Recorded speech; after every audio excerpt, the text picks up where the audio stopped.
வணக்கம். நான் கனி மார்த்தாண்டன்.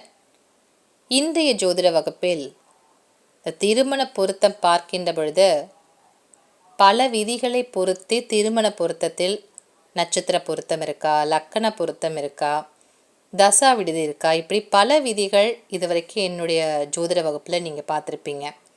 இன்னைக்கு ஜோதிட வகுப்பில் நீங்கள் பார்க்க போவது ஒரு ஜாதகருக்கு வரக்கூடிய துணை உயிருக்கு உயிரான ஒரு துணையாக இருப்பாங்களா, புரிந்து கொள்ளக்கூடிய ஒரு தன்மை அவங்கக்கிட்ட இருக்குமா, விட்டு கொடுத்து போகக்கூடிய ஒரு அன்பான துணை இருப்பாங்களா, இதை எப்படி நம்ம ஜாதகத்தில் கணிக்கலாம்? திருமண பொருத்தத்தில் பார்க்கக்கூடிய முக்கியமான பொருத்தத்தில் இந்த பாவ அதிபதி பொருத்தமும் மிக முக்கியமான ஒரு பொருத்தம்தான்.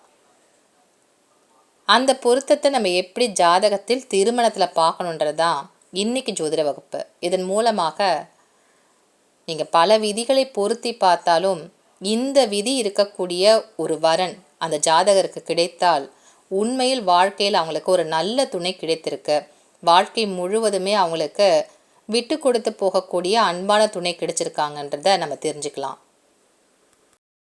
திருமண பொருத்தத்தை பார்க்கின்ற பொழுது முக்கியமாக லக்னாதிபதியினுடைய அமைப்பு எப்படி இருவருக்கும் பொருந்தி இருக்குன்றதை பார்க்கணும். சில ஜாதகங்களில் லக்னாதிபதியே நீசமாகவோ பகை பெற்று ஒரு ஜாதகத்தில் இருக்கும்.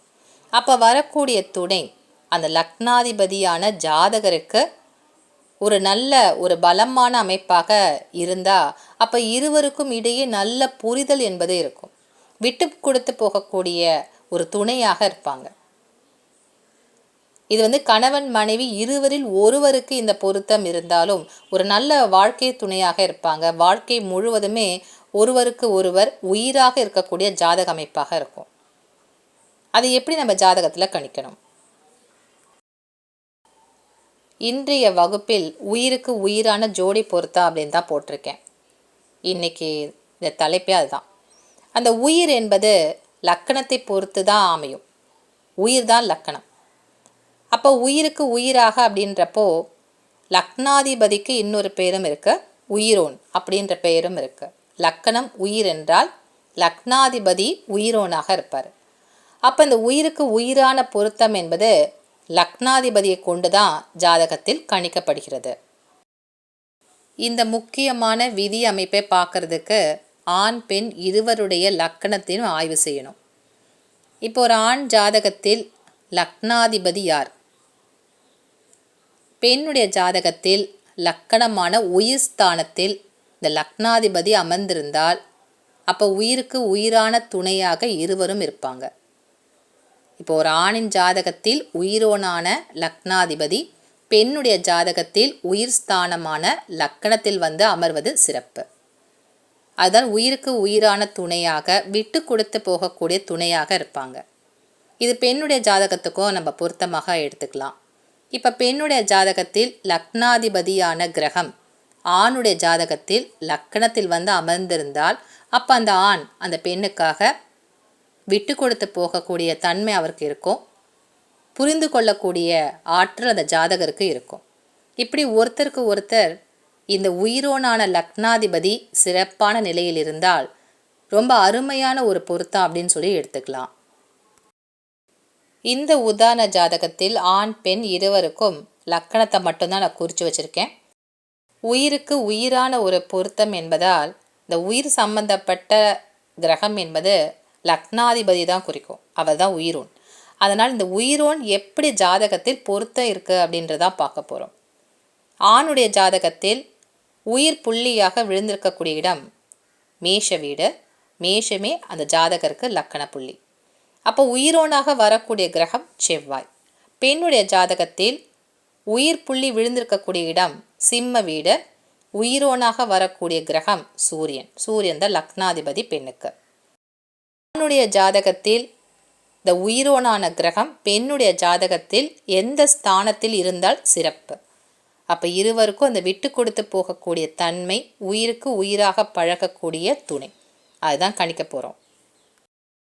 ஆணினுடைய லக்னாதிபதி பெண்ணுடைய ஜாதகத்தில் லக்கணத்தில் அமர்ந்திருப்பது மிக சிறப்பான ஒரு பொருத்தம். ஏன்னா பெண்ணினுடைய ஜாதகத்தில் உயிர் புள்ளியில் ஆணினுடைய உயிரோன் அமர்ந்திருக்கிறது உயிருக்கு உயிரான ஒரு துணையாக இருப்பாங்க. அதுவும் நிற்கக்கூடிய வீடு பார்த்தீங்கன்னா சிம்ம வீடு. இந்த சிம்ம வீட்டில் செவ்வாய் நிற்பது சிறப்பு. ஏன்னா செவ்வாய்க்கு பகை இல்லாத ஒரு வீடாகவும் இருக்கு. வெளிப்படையாக நம்ம பார்க்கும்போது முதல்ல பார்த்த உடனே லக்னாதிபதி, ஆணுடைய லக்னாதிபதி பெண்ணுடைய லக்கணத்தில் வந்து அமர்ந்திருக்கு, பார்த்த உடனே கணிச்சிடலாம்.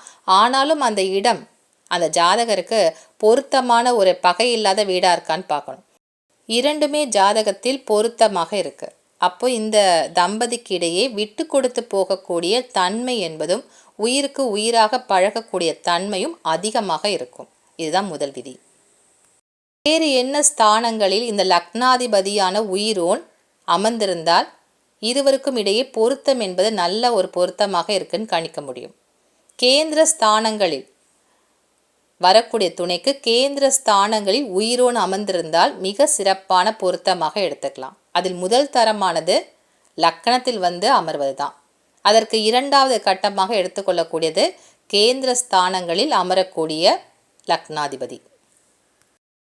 ஆணுடைய உயிரோன் பெண்ணுடைய ஜாதகத்தில் கேந்திர ஸ்தானங்களான 4, 7, 10 இந்த ஸ்தானங்களில் வந்து அமர்ந்தாலும் சிறப்பான ஒரு பொருத்தமாக எடுத்துக்கலாம். இந்த கேந்திர ஸ்தானங்கள் என்பது பலமான ஒரு அமைப்பை ஜாதகருக்கு தரும். ஒருவேளை ஆணுடைய ஜாதகத்தில் லக்னாதிபதி சிறப்பான நிலையில் இல்லாமல் பலம் இழந்து நீசம் பெற்று இல்லை ஹஸ்தங்கமாகி வக்கரம் பெற்ற நிலையாக ஒரு ஆணுடைய ஜாதகத்தில் மிகவும் ஒரு வலிமை இல்லாத நிலையில் லக்னாதிபதி இருந்தாலும் பெண்ணுடைய ஜாதகத்தில் ஆணுடைய லக்னாதிபதியான உயிரோன் இந்த 1, 4, 7, 10 ஆகிய கேந்திர ஸ்தானங்களில் வந்து அமர்வது ஜாதகருக்கு, அதாவது அந்த ஆண் ஜாதகருக்கு ஒரு நல்ல யோகத்தை தரக்கூடிய அமைப்பாக இருக்கும். சில ஜாதகங்களில் இந்த உயிரோன் நீசமாகவோ வக்கரம் பெற்று இல்லை பகை ஸ்தானத்தில் அமரக்கூடிய கிரகமாக இருக்கும். அப்போ இந்த லக்னாதிபதியான உயிரோன் ஜாதகத்தில் பலம் இழந்து இருந்தால் அப்போ அந்த ஜாதகருக்கு ஏதாவது ஆரோக்கிய குறைபாடு என்பது ஏற்படும். இந்த மாதிரி அமைப்பு இருக்கக்கூடிய ஒரு ஆண் ஜாதகருக்கு வரக்கூடிய பெண் ஜாதகத்தில் இந்த உயிரோனான லக்னாதிபதி திரிகோணங்களில் அமர்வது சிறப்பு. திரிகோணம் என்பது 1, 5, 9 இந்த ஸ்தானங்களில் வந்து அமர்கின்ற பொழுது அப்போ அந்த ஜாதகருக்கு லக்னாதிபதி பலமிழந்த நிலையில் இருந்தாலும் வரக்கூடிய வாழ்க்கை துணையின் மூலமாக நல்ல ஆரோக்கியம் என்பது திருமணத்திற்கு பிறகு ஏற்படும். இந்த முக்கியமான இந்த பாவ அதிபதி பொருத்தத்தில் உயிரோனான கிரகம் ஒரு ஜாதகத்தில் எப்படி இருக்குன்றத பார்க்கணும். இது ஆணுக்கு மட்டும்தான் பார்க்கணுமா இல்லை பெண் ஜாதகத்திலும் அதே மாதிரி உயிரோனை பொருத்தணுமான்னு கேட்டிங்கன்னா இருவருக்குமே பார்க்கலாம். ஆனால் யாராவது ஒருத்தருக்கு இந்த மாதிரி ஒரு பொருத்தம் இருந்தால் சிறப்பு. இப்போ ஆணுடைய ஜாதகத்தில் உயிரோன் பெண்ணுடைய ஜாதகத்தில் எங்கே இருக்காருன்னு பார்க்கலாம். லக்கணத்திலோ திரிகோண ஸ்தானங்களிலோ இல்லை கேந்திர ஸ்தானத்திலோ இருப்பது சிறப்பு. அதே போல் பெண்ணுடைய ஜாதகத்தில் உயிரோனான கிரகம் இந்த லக்னாதிபதி ஆணுடைய ஜாதகத்தில் மறையாமல் இருக்காரா, கேந்திரம் திரிகோணத்தில் ஏறி நிற்கக்கூடிய கிரகமாக உயிரோன் இருக்காரான்னு பாருங்கள். அப்படி இருவருக்கும் இடையே ஏதாவது இந்த மாதிரி ஒரு அமைப்பு பொருந்தி போனால் இருவருக்கும் நல்ல அந்யூன்யம் என்பது கண்டிப்பாக இருக்கா அப்படிங்கிறத நம்ம கணிச்சிடலாம். ஒரு ஜாதகருடைய உயிரோன் அவருடைய வாழ்க்கை துணையுடைய ஜாதகத்தில் நீசமோ வக்ரம் அடைந்து இல்லாமல் இருக்கிறது சிறப்பு.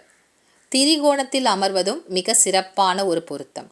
கேந்திர ஸ்தானங்களும் மிக முக்கியமான பொருத்தத்தில் ஒன்றாக இருக்கும். இந்த உயிரோன் அடுத்தவருடைய ஜாதகத்தில் 2ஆம் இடமான குடும்பம் மற்றும் தனஸ்தானத்தில் அமர்வதும் சிறப்பு.